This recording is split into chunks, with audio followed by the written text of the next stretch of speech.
Welcome dear learners. Now on to the 9th module of the course, which is on counseling, goals and strategies with particular reference to the primary, high school and the higher secondary school level. With an understanding of the concept, objectives and principles of school counseling, this module is about to explain the goals and strategies of school counseling at three major levels of school education as per the Indian system of education. The Indian system of education divides the whole of schooling as primary, that's the first level, up for 6 to 12-year-old children, and then the second is the high school level, which is for 13 to 15-year-old children, and then comes the higher secondary for 16 and 17-year-old. In the perspective of lifespan development, the school counseling encompasses a period of late childhood, early adolescence and middle adolescence period. As each of the stage is unique and the developmental needs are distinctive, the school counseling goals and strategies also should change accordingly to be more effective. Hence, this module that comes to you in the form of 3 videos is all set to explore the developmental needs of each of the stage, namely primary, high school and higher secondary school years, and how the school counseling program could address those needs and facilitate the students to become a productive and happy individual.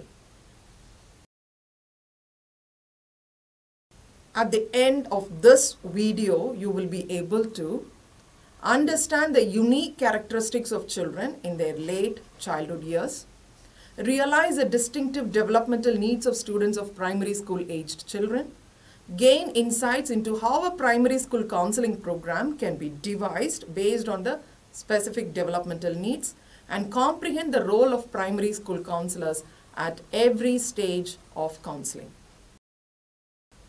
The primary school system, as I already told you, the primary school system of India has 2 levels.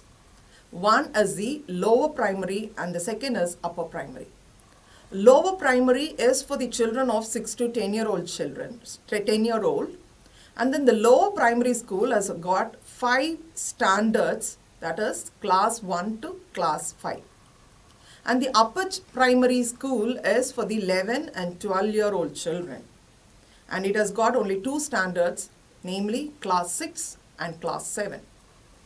It is in this period of primary schooling a child begins to develop academic self-concept.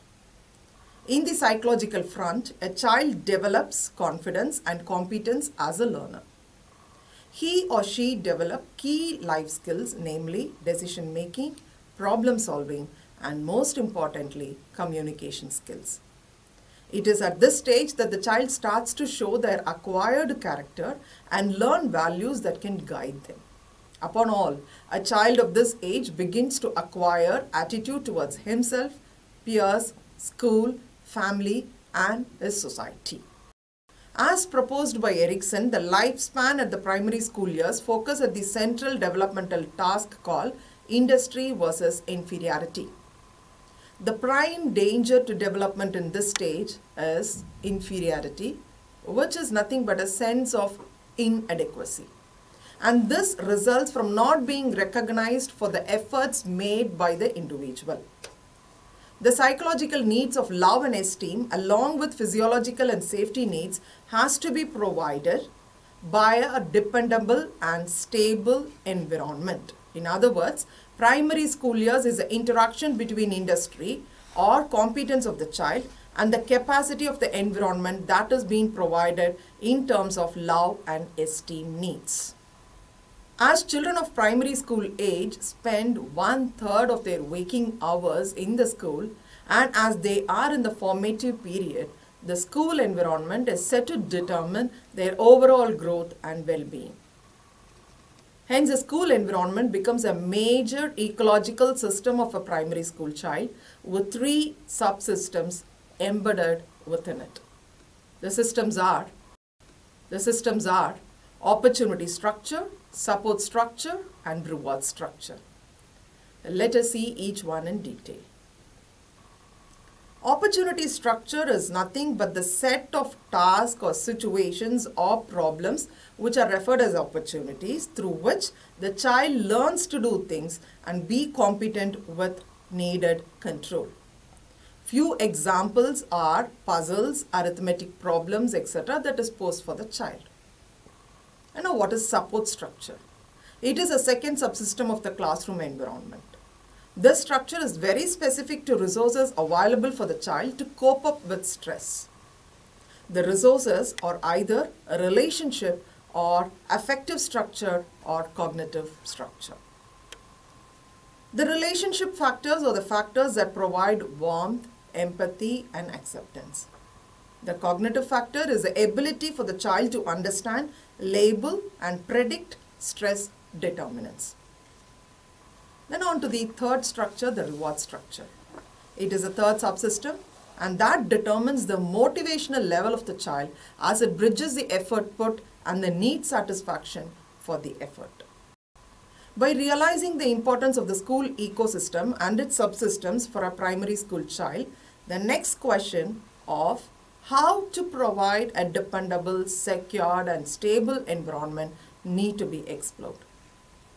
Though the class tutors or the subject teachers could provide support, guidance and follow-up for the child, the constancy in guidance with analytical approach on the interaction of the three subsystems of school environment will be made possible only by primary school counselors. Counseling at primary school level is a proactive measure to pave an ideal pathway for the child to acquire needed knowledge, skills and attitude. In other words, school counseling at primary school level is an integrated program aiming at the holistic development of children up to standard 7. But who are primary school counselors? They are educators who are specially trained in child development, teaching learning strategies and life skills. Their key role is to understand and promote success among children by supporting them at this very important stage of lifespan. At a primary school level, the counseling services to be provided are classified into two broad categories. One is direct and the second is the indirect services. The direct services are instruction. Instruction is how to get involved in teaching or facilitating the learning process of needed psychological and coping skills. The second direct service is appraisal. It is to assess the student's background, abilities, aptitude, attitude, interest and achievement through certain test materials. The third direct service is to be provided as advisement. By analyzing the appraisal data, guiding the child to bridge any lacunae identified and help them to develop their self-esteem is advisement. And the fourth direct services of primary school counselor is counseling itself. Counseling can be given for a small group or it can be individualistic. It is to assist a young child during a crisis, transition period, unexpected situations, stress, etc. Of all, counseling should respond to the student's mental health needs. Now, what are the indirect services to be provided by primary school counseling? First one is consultation.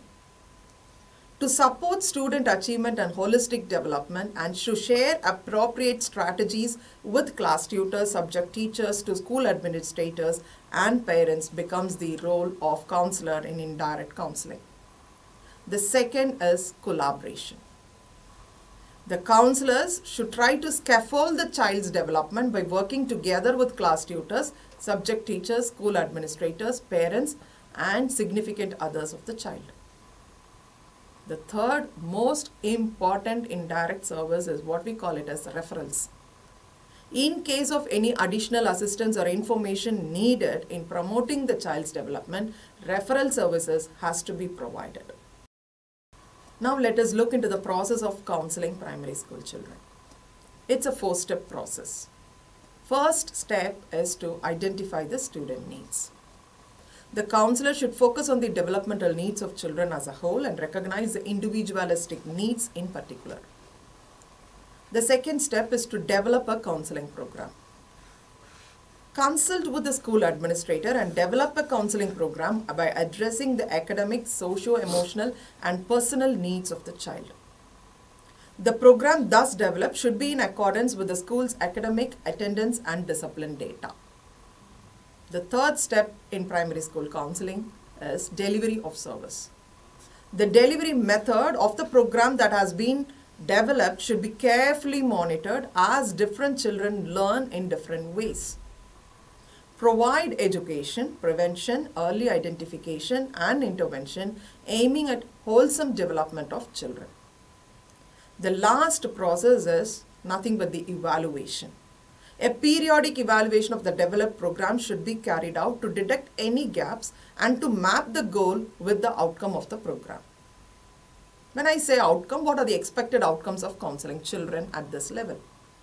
First outcome that has to be achieved is looking into the academic success.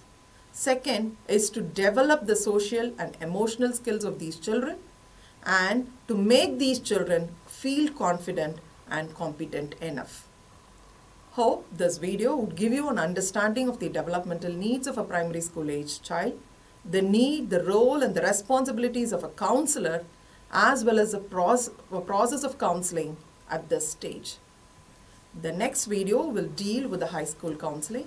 Till then, meet you. Bye.